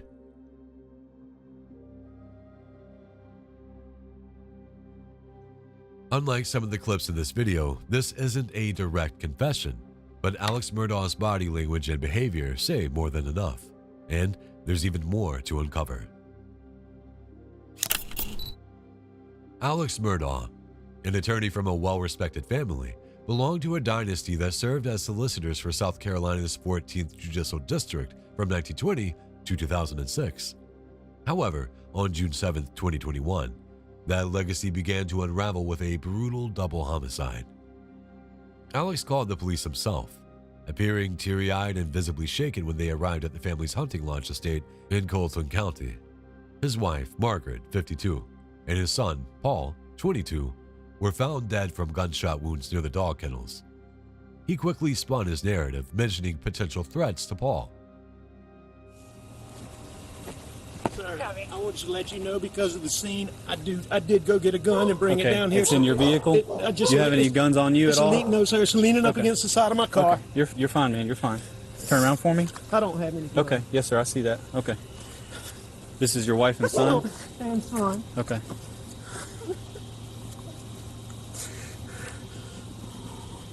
It's bad. It's bad. Check the pulses. Yes, sir. This is the firearm you brought from inside the house? Yes, sir. Yes, sir. I went and got. This is a long story. My son was in a boat wreck a few months back. He's been getting threats. Most of it's been benign stuff we didn't take serious. Okay. You know, he's been getting like punched. I know that's somebody. I know that's what it is. Okay. When did you get home? Right when you called, or did you go to the house first? Where is the house? I came to the house first.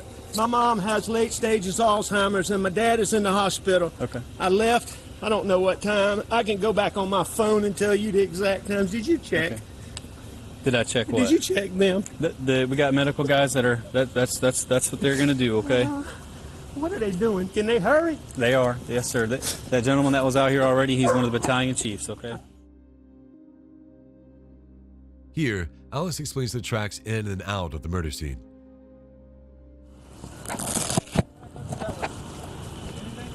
No.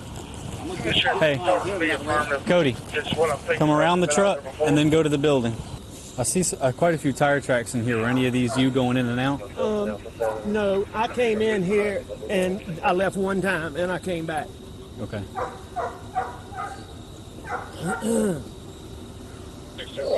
But the rest of them, maybe from earlier, but only 2 are mine. Did you go out this way at all? No. How did you pull up? You from back there? I went to the house and they weren't home, which was odd. I tried to call. Okay. And then I knew they had been down here before I left to go to my mom's. Okay. And so that is loaded. Okay. You might want to unload it. But I mean. Is this the only firearm with you? This is the only one, or is there any more in the truck? I believe that's it. You think that's the only one? Okay. I'm 99%. Do you normally have any other firearms in your vehicle? I don't, but occasionally there's a pistol in there. Okay. Where are you now?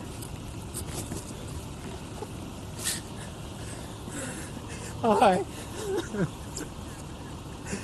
Yeah, the police are here now. The police are here now. Affirmative. That's my brother. Okay. When was the last time you were here with them? Or talked to them or anything like that?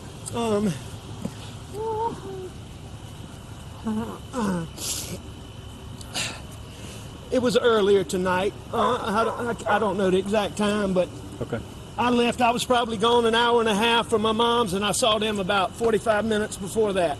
Okay. I rode around with Paul for 2 hours this afternoon in the pickup truck. That's your son, Paul? Okay. Somebody going to check him? Yes, sir. They've already checked them. They did check him? Yes, sir. It's official that they're dead? Yes, sir. That's what it looks like.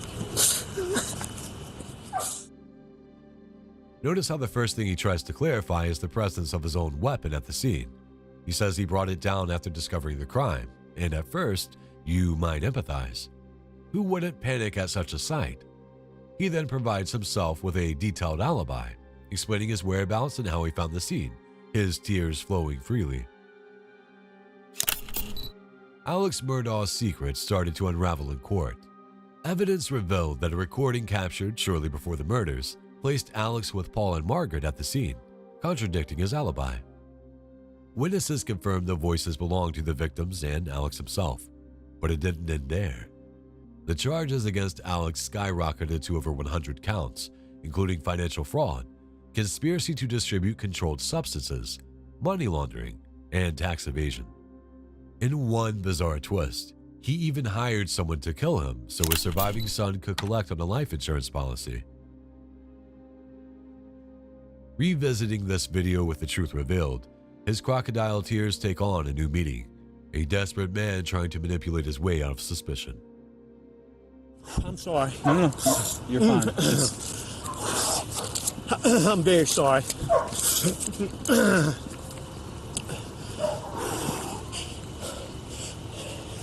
Gotta call her parents. What's her name? Her name is Maggie Murdoch.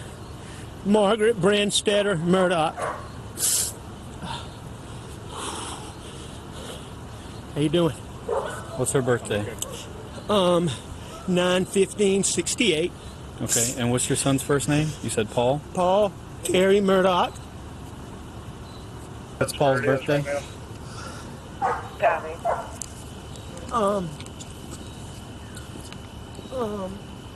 April 14th,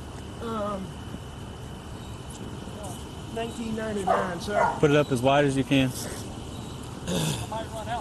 That's fine. You said 99? Sir? He was born in 99? He's born April 14th, 1999. Okay. What's your first name, sir? My name is Alex Richard Alexander Murdoch.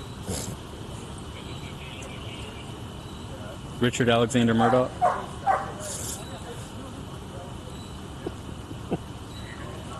She's familiar with the location.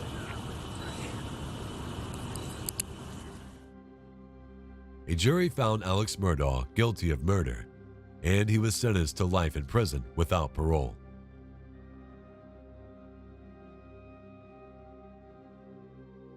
He's at the wrong.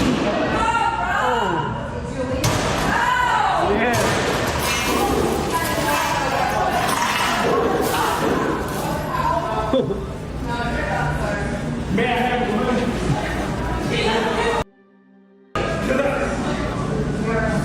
Please, I've asked you for the 801. I've already signed the thing.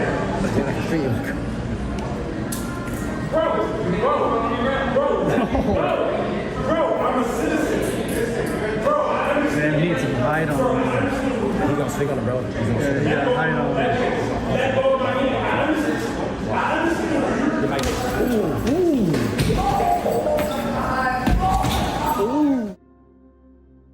This angry a-hole refused to believe he was in the wrong hotel. After kicking his way through the front door and acting all aggressive, it took a beautiful takedown from the cops to get him to where he needed to be. That's some shit right there. Stop. Stop. All right. Force is used. All right. Apparently, the guy did call to apologize the following day, and at least he'll receive a bill from this hotel now for the damages he caused.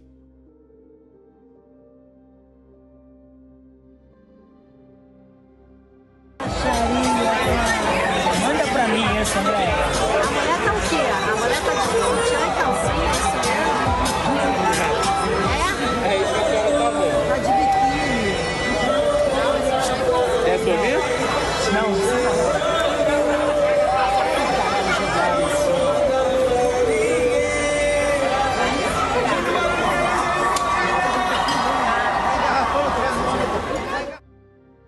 Remember what we said earlier about letting people be?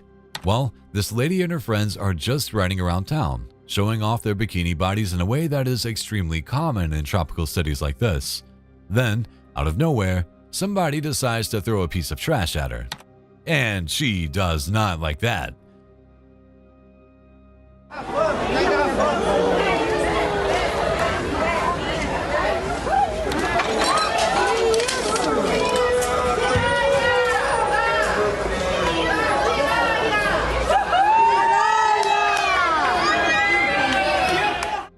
Even though she's only wearing a bikini, she leaps out of the car and gives the lady a quick smack on the head.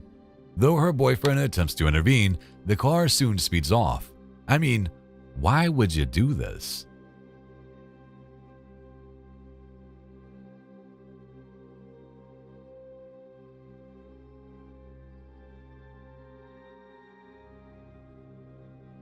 I'm done. Yeah. I am done, brother. I'm done. Come on.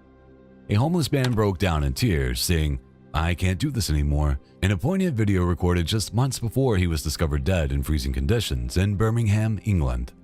The man, identified locally as Kane Walker, was later found in cardiac arrest as temperatures dropped to -2 Celsius. Paramedics made efforts to save him, but he was pronounced dead at the scene. Yeah, I've a cup of tea. Yeah, come over here. Sit down, Kane. Come on. I'm done now. No point for that. I'm not going to be here. Okay. I'm not living like this no more. Yeah. This ain't my life. Hey. I'm done, Colin. Okay, I know. I'm done. Yeah. Well, I'm done. You've never seen me like this before. I'm done. Yeah. I am done, brother. I'm done. Come on. In the distressing video, the 31-year-old told outreach workers that he was done. Kane was well known to those working with the homeless in Birmingham. After losing his parents and grandmother, he began living on the streets, turning down offers of assistance from family members and friends.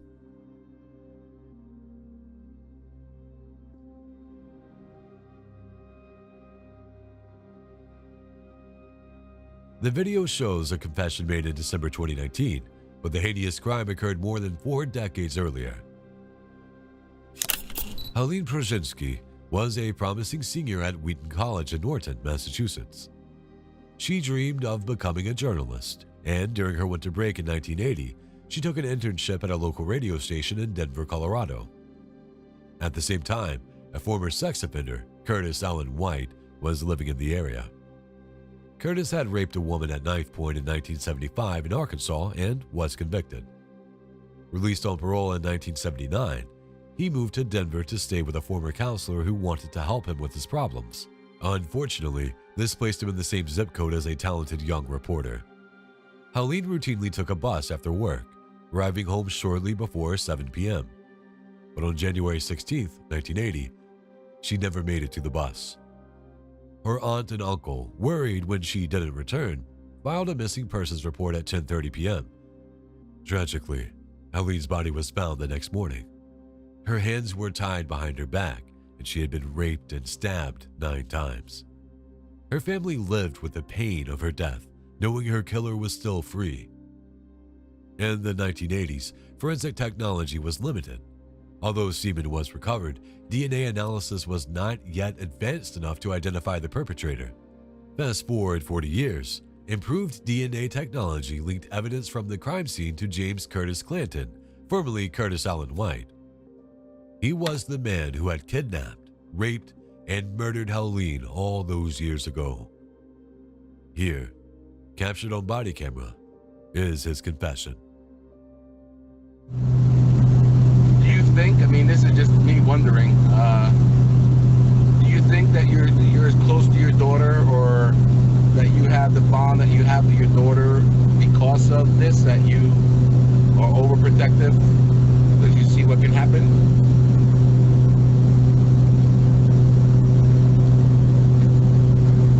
I raised my daughter because of the opposite of the way I was raised. Right. You were talking about that earlier. We said we can talk more about that on the plane if you want. You said you had a very, very bad... You mentioned something about the serial killer. You want to tell Mike and Attila what you were telling me about the similarities?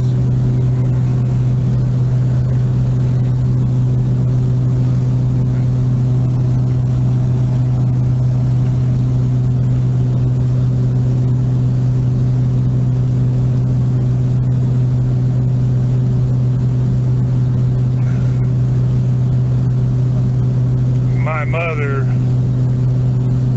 didn't claim me or my brother. Well, my mother's husband didn't claim me or my brother. And his brother couldn't have kids, so he took me and my brother and a woman named Leona that he was married to. And he took us when we were just babies.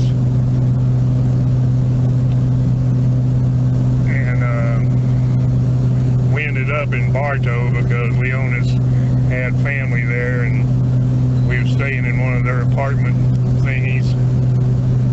And I think I was 4 or 5.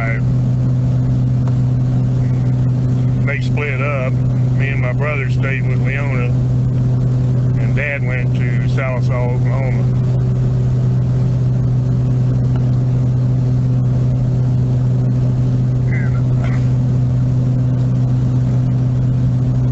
My stepmother, who's with my dad, which is my uncle by blood, and then Leona and Leslie, they kind of swapped wives.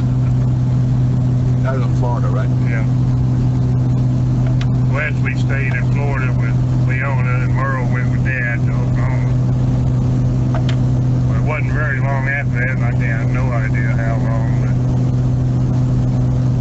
Merle put us in a foster home.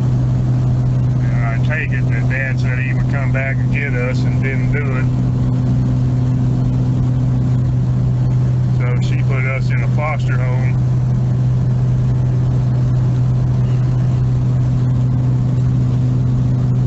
In Lakeland. And they had a teenage boy who was a pervert, a pedophile.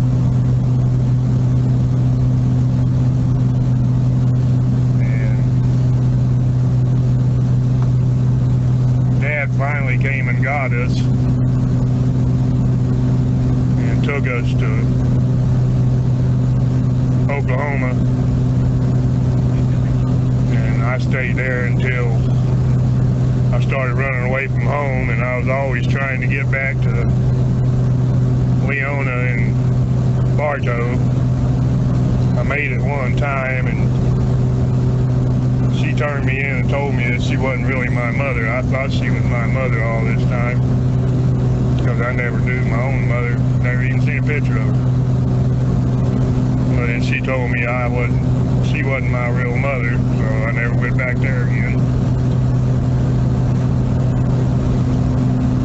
When I was 8 years old,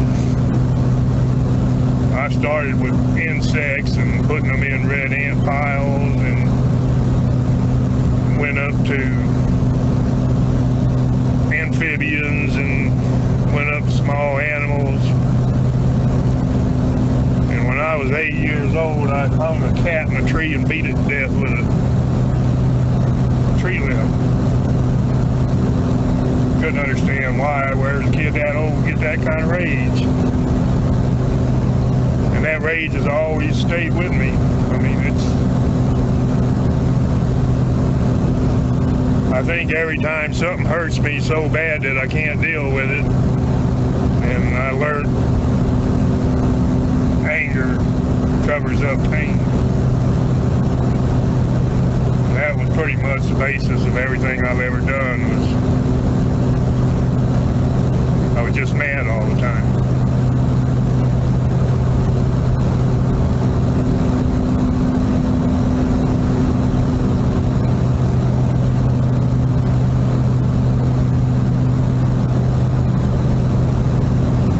Take a break? Absolutely. Curtis Clayton has since been sentenced to life in prison.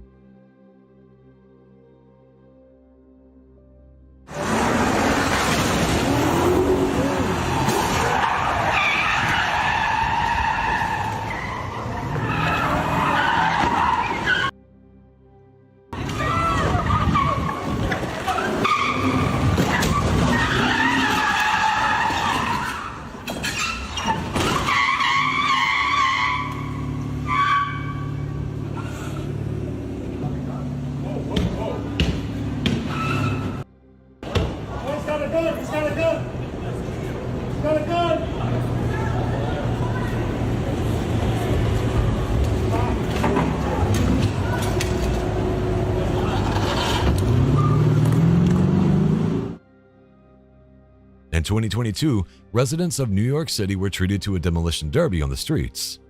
All jokes aside, this terrifying armed robbery took place in broad daylight. A black Mercedes sedan chased down a silver Toyota RAV4, crashing into it and spinning it out on the pavement.